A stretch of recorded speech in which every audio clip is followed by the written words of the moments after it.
Nilinaw ng Department of Labor and Employment o DOLE na walang babayaran sa pagkuha ng OFW ID card. Taliwas sa balitang may bayad ito. May report si Aiko Miguel. Sinubukang mag-apply ng OFW advocate na si John Leonard Monterona sa idol.ph website noong July 14.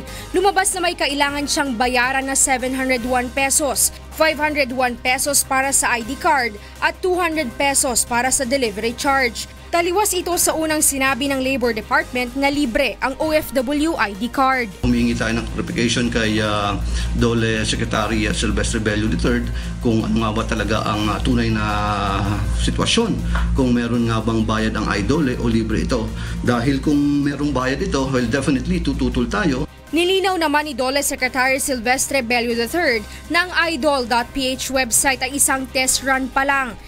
The activation of the website and availability of the card, including the corresponding guidelines, will be announced once the thorough test run of the system is completed.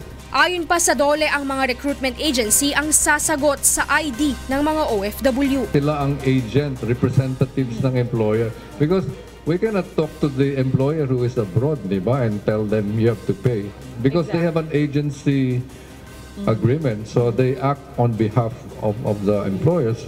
Nakipagpulong naman ang Coalition of Licensed Agencies deploying service workers o CLADs sa DOLE dahil problema nila kung paano ito popondohan.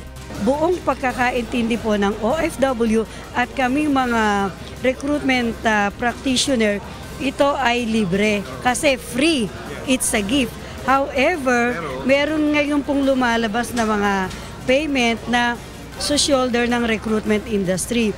Ito po ay magkakaroon po kami ng malawak na konsultasyon. Aiko Miguel, UNTV News and Rescue, Manila.